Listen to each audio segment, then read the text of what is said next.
Hello and good morning, CTS266, Section 840 students for the Spring 2016 semester at Anne Arundel Community College. This is the Cisco Networking Academy CCNP Switch course, and this morning's video tutorial is going to be on Lab 10-2, our last Cisco Networking Academy Lab. And so we're going to be breaking this lab up into two parts. We're first going to be taking a look at the private VLAN section of the lab, and then we're going to be moving on to the RACL, PACL, and VACL section of Lab 10-2, where we're looking at securing VLANs. So we're actually going to pick up, remember the configuration for Lab 10-2 picks up where the configuration for Lab 10-1 has left off. So let's go ahead. We're going to pick up on step number 1, and we're going to configure VTP. Now, very interesting, at the bottom of page 454 in the Foundation Learning Guide, you'll notice that a comment is made that you can't use VTP to propagate the private VLAN information. And that statement is incorrect. It needs to be updated. With VTP version 1 and 2, that is a true statement. However, with VTP version 3, and remember, we use VTP version 3 earlier in the course to propagate what kind of information? Exactly, the multiple spanning tree, 802.1s information.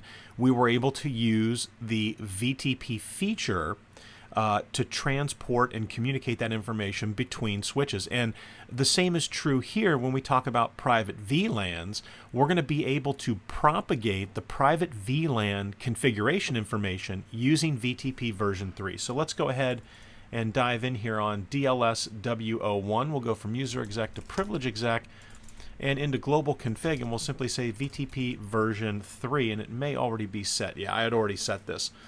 We've already set the password. I just used ABC123. And so now let's exit back out to privilege exec, because remember, in order to make a change when you're using VTP version 3, you need to go request to become the primary. So I'm going to say VTP primary for VLANs. And you'll see here it says the system is becoming the primary server for feature VLAN. And then this is where we're going to configure our our private VLAN information. So do you want to continue? There's no conflicting devices. I say absolutely. And it's from here that we can now transition into global config, and I can say VLAN 150.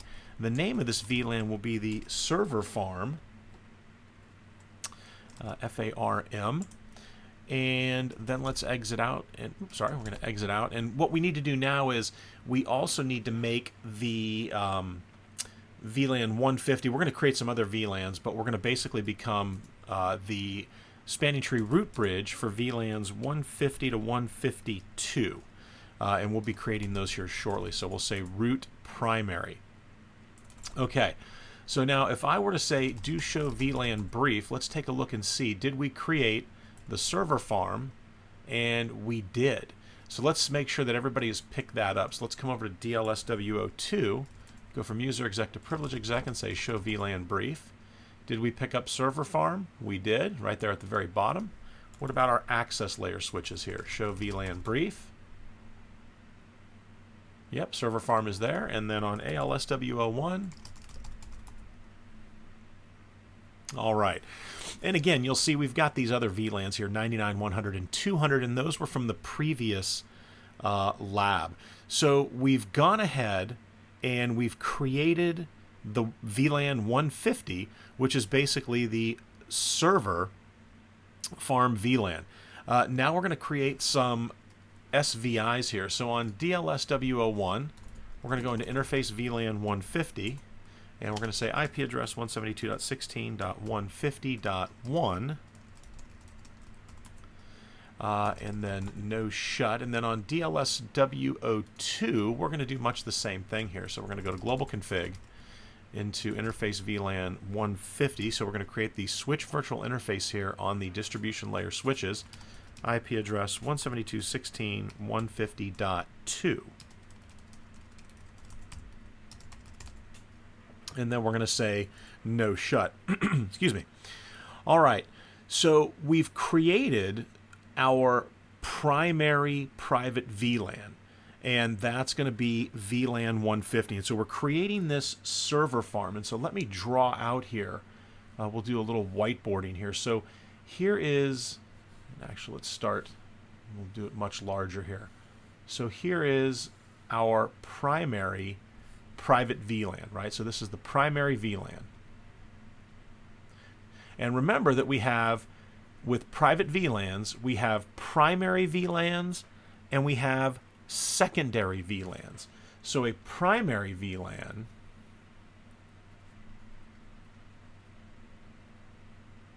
there we go. And then we have the secondary VLAN.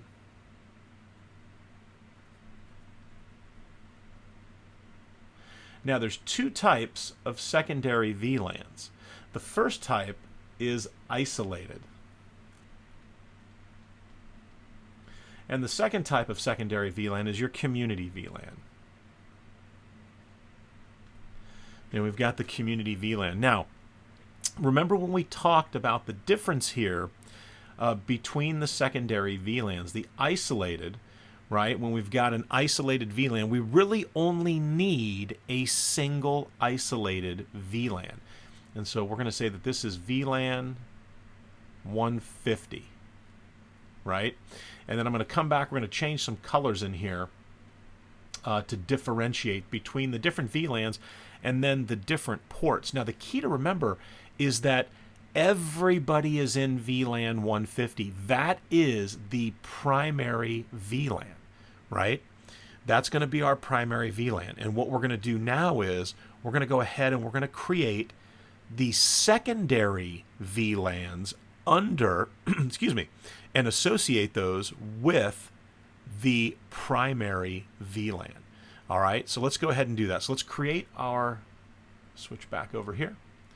Let's go ahead and we're going to create those secondary VLANs. We're going to have an isolated VLAN, and remember, we only ever need a single isolated VLAN, because isolated ports that you find in an isolated VLAN can't communicate with anything except the promiscuous port, and we'll get to the promiscuous port here in a second. So let's go back to DLS W01, and we're going to say exit here, and let's say VLAN 151, and we're going to identify VLAN 151 as a private VLAN. So this is our isolated VLAN. And then we'll say exit, we'll say VLAN 152, and again, we're creating, these are the secondary VLANs, and we're going to associate these with the primary VLAN in just a second. So VLAN 152, private VLAN, community. And then let's go back to our primary VLAN, VLAN 150. So we're going to say private VLAN. If I do a question mark, you can see this is where we would do the association, and you see that we really only have three choices. Community, isolated, and primary, in terms of how we're going to label what kind of private VLAN this is going to be. So we say primary. So we've created the primary VLAN. The primary VLAN is 150. We've created two secondary VLANs. And again, secondary VLAN types are either isolated or community. Now what we're going to do is we're going to associate the two secondary VLANs to the primary VLAN. And it's very, very simple. Excuse me, since we're under the primary VLAN, we say private VLAN association. I'm going to do a question mark here. You can see we can add or remove if we were making changes after the fact, or I can simply say 151, 152. And what this does is this now associates VLAN 151, which is the isolated VLAN, and VLAN 152, which is the community VLAN. They're now associated with this primary VLAN, excuse me, VLAN 150 for our server farm. Because remember, the idea behind the private VLANs could be if you're in a multi-tenant environment. So I'll just draw a single switch here, right? So if we have the primary VLAN of 150, And then I have a secondary VLAN, and let's make that a different color. We'll make that green. So the secondary VLAN of 151 is isolated, right? And then we've got another secondary VLAN, 152, and that's a community VLAN. So I could have on this switch, I could have a number of ports here, and let's say that we've got, PCs hanging off over here, and the PCs are plugged in, and this would be my community VLAN 152. And so let's just say that this is company A, and they've got some devices that they need to ensure are in their little special community here. And that inside the community, remember that devices in the community can talk to other devices in the same community. In other words, the devices that are in VLAN 152 can all communicate with each other. Now, there's one additional port we need to talk about, or port type, and I'll draw that here, and we'll say that this goes up to just router 1, and that is the promiscuous port. Promiscuous. I believe that is spelled correct. Promiscuous. It may... O-U-S. In fact, I don't have to check on that. So the promiscuous port, right? So this is the promiscuous port. And the promiscuous port can talk to everybody. He can talk to another promiscuous port. He can talk to isolated ports. He can talk to community ports. But within an isolated VLAN, and if we had some ports for the isolated VLAN, let's take a look at that. So that would be isolated, and this is isolated if I've got this PC here and a PC here, or a server, whatever the case may be. They cannot speak to each other, right? So these are isolated from each other, but they can speak to the promiscuous port. But they can't speak to each other, and they can't speak to the community, the ports that are in this community over here. All right, so again, promiscuous ports can talk to everybody. Isolated ports can't talk to anyone except the promiscuous port. And the community ports within the community VLAN can all talk to each other. And so this is why I say you'll never need more than a single isolated VLAN, because by definition, any port put in the isolated VLAN can only communicate with the promiscuous port. Because again, think about it. The alternative would be I create individual VLANs to isolate the traffic between these hosts. Well, that kind of defeats the purpose, because remember, in this primary VLAN setup, we are all in the same IP subnet. So this guy right here could be 10.1.1.2. This guy's 10.1.1.3.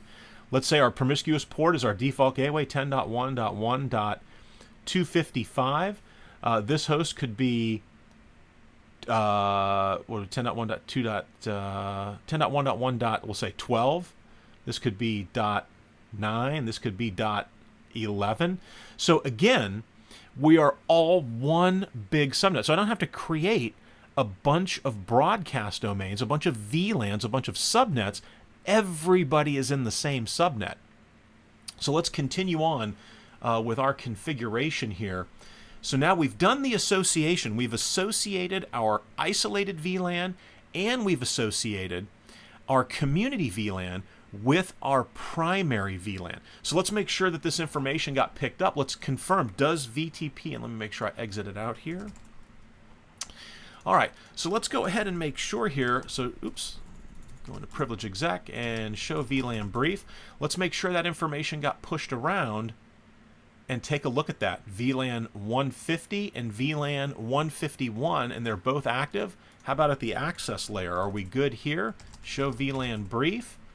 So again, there we go, VLAN 151 and 152. And it should have happened here without any issues. So show VLAN brief. And there we go. So we can see that our information is successfully being propagated. Again, unlike you saw on page 454, VTP-v3 is able, with the opaque database feature, it's sending these opaque, and opaque just meaning that it can send, it can be the transport for other types of information other than simply VTP and VLAN information. So here we're doing the private VLAN information, and we see that that's working just fine. So back here on DLSW01, let's go ahead and say show VLAN brief. So we should be able to see that we've got VLAN 151 and 152. Let's say show VLAN private VLAN. So there we go. We've got our association here where we have our primary VLAN, and the primary VLAN will be the VLAN on which we have the IP for our SVI, right? You'll notice we're not going to be creating SVIs for 151 and 152. Those are secondary VLANs. Everybody is going to fall underneath VLAN 150. So for example, if I was using 172.16.150, which we are using for the host we have plugged in, let's say .0/24, we would have 254 usable IPs. So where might this private VLAN functionality be of value? Think about a hotel, right? A multi-tenant environment of some kind.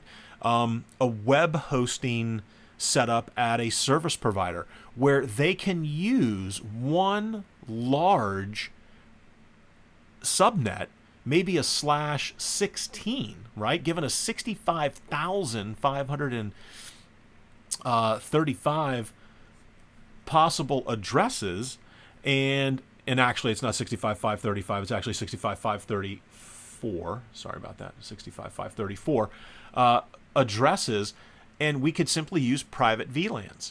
So throughout our topology in our hosted environment, you can have multi-tenants, right? Multiple companies. We could be hosting their web database boxes, their web servers, and we simply put them in their own community private VLAN so that they can talk with each other and they can reach the promiscuous port.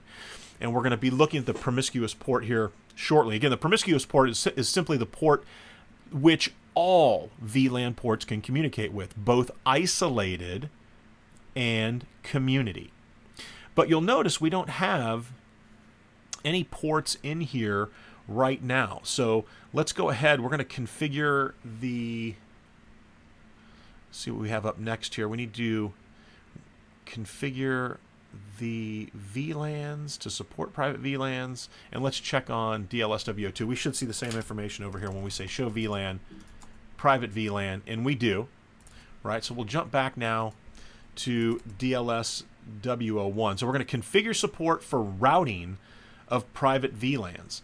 And what that means is we're basically, since we don't have a router here, we're going to use the SVI. So let's jump into global config and say interface VLAN 150, and we're going to say private VLAN mapping 151, 152. And basically what we're doing here is we're mapping these two VLANs so that we can route through the switch virtual interface. Now, if I had a router port, a promiscuous port, on which I was doing this, that's where I would be doing the setup to say, hey, I'm allowed to route through these ports. So now let's go back into interface VLAN 150. Oh, sorry, we're going to get on DLSW02 here. So go to global config interface VLAN 150, and we're going to say the same thing. Private VLAN mapping only 152.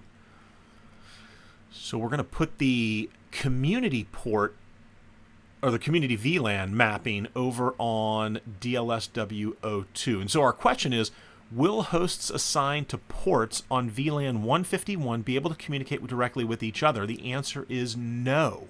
Because remember, those are isolated ports, so you're not going to be able to communicate with each other on those ports. All right, so now we've got our hosts set up here. We're ready to go, host C and host D. And so let's jump on to DLS W01 here, and let's get into interface FA106. And we're simply going to say switch port mode, and this is how we're going to do this. So we're going to associate this port to a primary VLAN and then a secondary VLAN. And only one secondary VLAN can we associate this port with. So switch port mode, private VLAN host, and now we're going to say switch port private VLAN, private VLAN host association, and here's where we put the primary port, and we could use the extended range if we wanted to, but we didn't. We just used 150, followed by the secondary port, 152. Now, if I do another question mark, you'll notice, and this is what I was saying, is that a port can belong to only one primary VLAN and one secondary VLAN. I can't make the port, it can't be part of an isolated secondary VLAN and a community secondary VLAN. It doesn't make any sense. It sort of breaks the rule that an isolated port can't speak with anybody else. So we associate this switch port with the private VLAN 152. And again, this is a community VLAN. So 152 should be able to communicate with everybody else that is in that private community VLAN. All right. So now, and we actually have, let's make sure we say no shut here. I believe that port's shut down. Let's say do show IP interface brief. Yeah, I think it was shut down there. All right. So FA106 is now up, and we are in VLAN 150. And so I've got actually have that host here. You can see that we're pinging, although I'm not sure what we are pinging here. 172.16.150.1, and that was the VLAN. That was the VLAN that we configured on DLSW01 was 150.1, and DLSW02 it was 150.2. So take a look here, right? It's associated with the primary VLAN 150 and the secondary VLAN 152, which is in the same community as, if I say do show run interface VLAN 150, remember we associated it so it could communicate, or it could route the traffic for VLANs 151 and 152.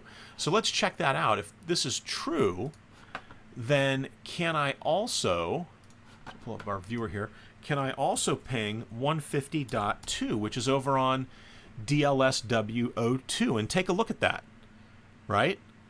So it works like a champ. So that is our community VLAN, private VLAN, and as you can see, I can communicate with the other switches who are able to route traffic, or in other words, sort of like pseudo promiscuous ports there that are able to route the traffic for 151, VLAN 151 and VLAN 152. Now, we should also see on DLSW01, when I say do show VLAN private VLAN, you'll notice that it tells me that the port FA106 is listed there as a community port. Now, what we saw, this was interesting with Christopher and Robert in their lab. I'm going to unplug that port right now. So I'm unplugging the port. We should see a message here, a syslog message generated, and there it is. And if I run that command again, it still shows me the port. However, what we saw with their version of code, that 15 code, was that the port actually disappeared. And so it was that the port either was plugged in and showed up, or if it was not plugged in, it did not show up. So I'll plug the port back in here. So it's interesting, on the 12 code, it still shows that port, but the question is, it doesn't list we haven't done any associations here, so it doesn't list anything for the isolated ports. Let's do this.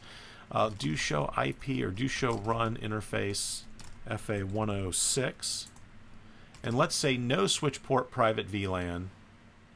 And let's not associate it with that VLAN 152. And now let's say do show VLAN private VLAN.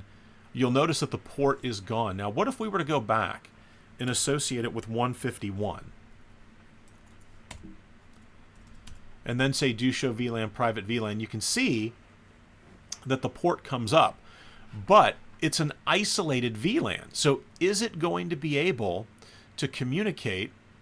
And let's get the VNC viewer. Take a look here.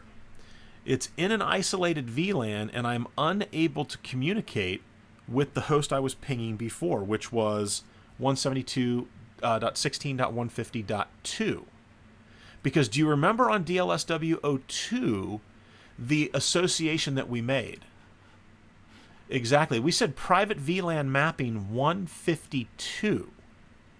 We didn't say 151-152. So here we said 151, do show run interface VLAN 150. We associate it with 151 and 152. So while I can't ping across to the other switch because it doesn't have an association, right? Take a look at that. The isolated port in the isolated VLAN is able to communicate with the quote-unquote the promiscuous port because of this private VLAN mapping that we have here. And so that's the difference. So what's another way I could set this up so that I could ping over to 150.2? All I would have to do is go to 150.2, which is DLSW02, and say private VLAN mapping 151.152. And now let's pull back up the, and did I need to add it actually? Let's see, do show run int VLAN 150. Yeah, so we've got the private VLAN mapping in there for 151.152, but am I able to go across and speak and take a look at that? Absolutely. So that was the difference, right? Because we have to map this private VLAN to these layer 3 routed ports, these SVIs, right? These, I should say layer 3 routed ports, these switch virtual interfaces, which are doing our layer 3 routing. And we have to set that private VLAN mapping up in order for this to work. So let's go ahead. We're going to pull that off. So we'll say Control A, no private VLAN mapping. And then we'll put it back to the way it was with just, with just 152. Do show VLAN brief, or not VLAN brief, excuse me, do show VLAN private VLAN. All right, do show run interface FA, or I'm sorry, do show run int VLAN 150. And so we want to say no. I want to get this off here. I put it in the wrong order. And then we should see that the ping stops immediately, right? So it's not working anymore. So now what we're going to say is we're going to say private VLAN mapping 152. So we want the community port back in there, right? So there we go. So do show run interface VLAN 150. All right, good. So our community port is back in there. And so everything looks good. What we need to sort out, though, is we changed this port, FA106, interface FA106. We changed our private VLAN mapping on that port, do show run interface FA106, and we associated it with 151, which is the isolated VLAN. So let's change that. Let's put it back to the way it should be here. So we're going to say no. And then we're going to say associate it with 152. There we go. So now it's associated back to the community VLAN. So let's see, is our ping going to work from the host in the community VLAN, secondary VLAN 152. And what are we pinging here? Yeah, 172.16.150.2.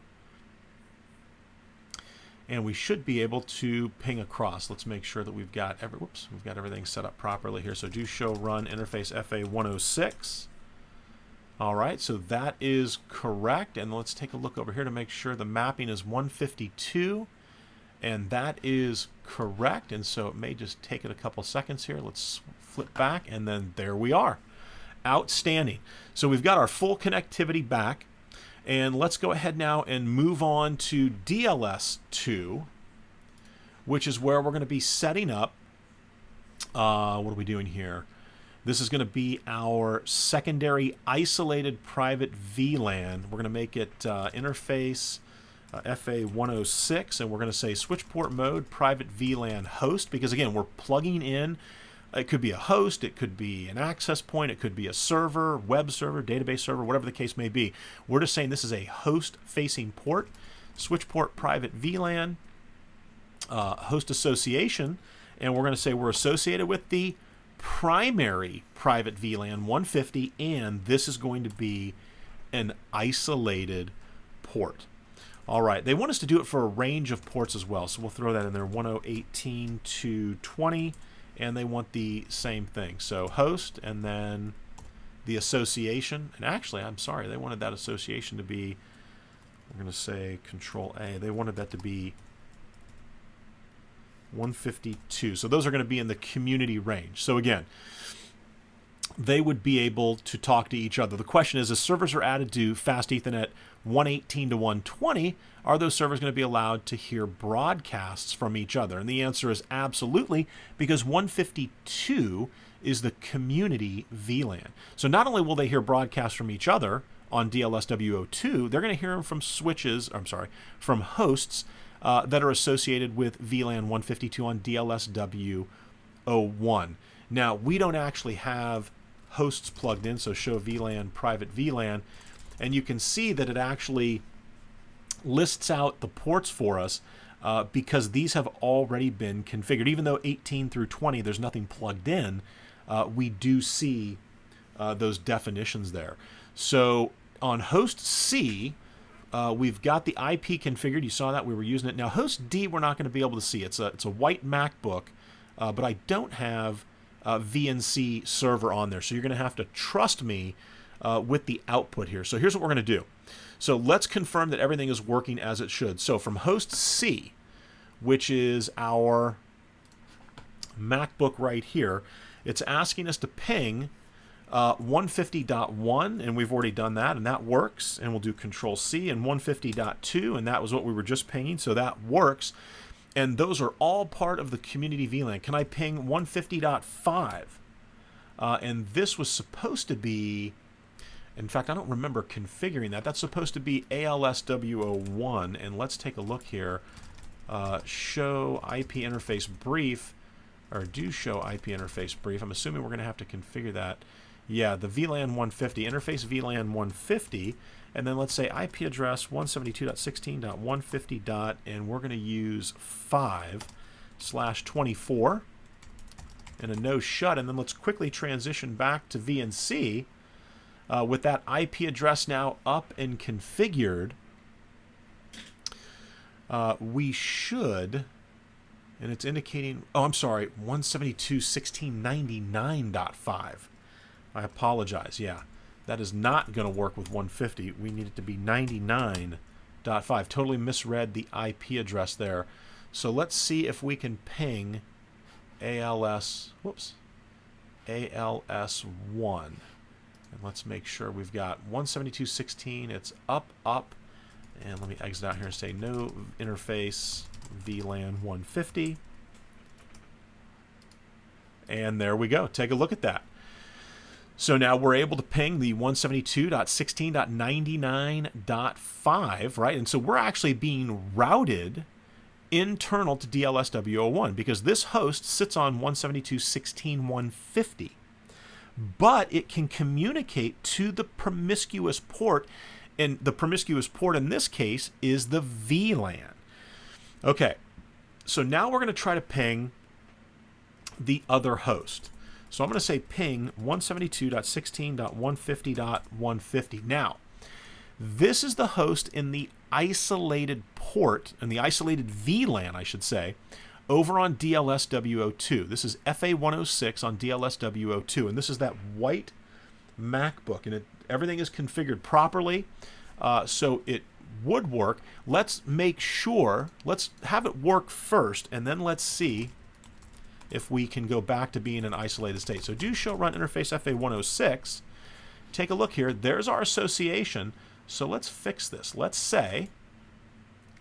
confirm that I'm not lying to you, that there's actually another system plugged in over there. We're going to say no switch port, excuse me, private VLAN host association 150, 151, and then we're going to drop that back in there, and we're going to say 151, 152, and then let's quickly pull this back up here, and let's see, is there a host on that port associated with the community VLAN 152? And remember, you're probably in a multi-tenant environment, like an ISP hosting environment.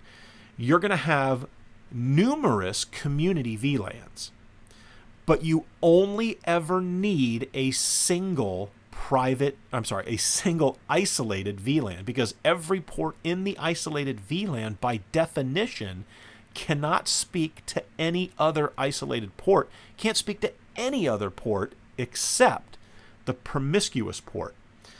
So we're not getting over there. Let's say Control C, and let's, what am I pinging? 172.16. Let me double check my IP address here.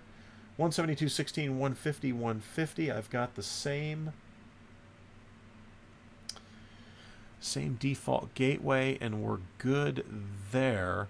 The association is correct. Oh, does anybody see the problem? This is what happens when you get wrapped up in the private VLANs. So yes, it is a true statement that the hardest problem to troubleshoot is the one that does not exist. So, had I simply said no shut and brought that port up, and let's make sure that its state changes to up there. There we go. All right. So yeah, so wrapped up in my VLAN host associations and making sure that everything was properly configured. And you know what we don't have? Let's put it on here real quick. Spanning tree port fast, and hopefully that is going to, there we go. All right. So fantastic. So yes, if you were yelling at the screen, hey, it's shut down, you're absolutely right. A shutdown port, whether it's private VLAN or not, is not going to be able to communicate with any other port. That is the ultimate private VLAN port, is a shutdown port. Okay, so there we go. So we're good. So I'm proving to you that there is something plugged in over there, 172.16.150.150. Now, let's pull back up our commands here. We're going to unassociate it with 152 and take a look. As soon as I unassociated that port over on DLSW02 from the primary and private VLAN 150, 152, or I should say the primary secondary VLAN 150, 152, we lose connectivity. Now let's bring that port, actually we'll do this, we'll say switch port associated with 151. Now, am I going to be able to ping it? So here's the next test. So I've pushed it into the isolated VLAN. And this should be proving that this host that you see on the screen, which is in a community VLAN 152, is not capable of communicating with the isolated VLAN or anybody in the isolated VLAN, specifically that host 172.16.150.150. It's not going to work. So we proved that it would work, but then we also showed that it's not going to work. So let me do a Control C here. They want us now for host D, and this is the host that we can't see. So here is what I'm going to do. I'm simply going to switch the Ethernet connections around on these MacBooks here, and we're going to make D the host that's on the screen. So let me change that real quick.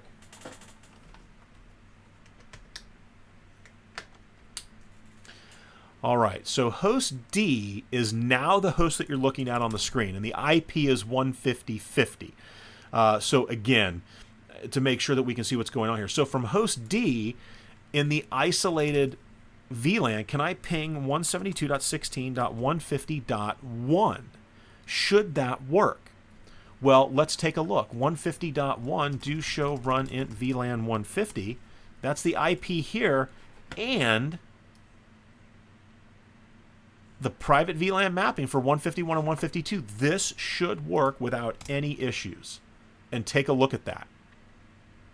Because again, we've got that private VLAN mapping there saying, hey, this SVI is acting as a promiscuous port that can do the routing for the secondary VLANs 151 and 152. Now, what about over here on DLSW02? What did we do? Do show run int VLAN 150. What did we do over here? We only mapped it to 152. We only mapped it to the community VLAN. So even though I'm plugged directly into this switch with this MacBook you see on the screen, can I ping that private VLAN mapping? Or, I'm sorry, that the SVI for 150, VLAN 150 here on DLSW02? Absolutely not. Because with the private VLAN mapping, we're saying that, sure, I'll be a promiscuous port and do the routing for VLAN 152, the secondary VLAN 152, but not the isolated VLAN, VLAN 151. So what about 172.16.99.5? Can I ping from the isolated VLAN over to 172.16.99.5? Absolutely, because my default gateway is 172.16.150.1. That's DLSW01, who is set up to be a promiscuous port and route the traffic for the isolated VLAN. Remember, over on DLSW01, the private VLAN mapping is 151. Let's go over there. 151 and 152, right? So it works absolutely beautifully. So again, this has been a discussion about private VLANs. We talked about the different use cases for the private VLANs, where you would want to see those in a multi-tenant environment, a hotel, maybe a university. A dorm in a university is another great example of where you would want to use private VLANs, because you don't want students in rooms that are next to each other able to see and communicate with other students' PCs, laptops, whatever the case may be. So you would do a setup where you would set those guys up as isolated ports, right? You would put them all in the same isolated VLAN, yet they can all get to what would be your promiscuous port, which would be your layer 3 device, because they have to go through a layer 3 device in order to communicate.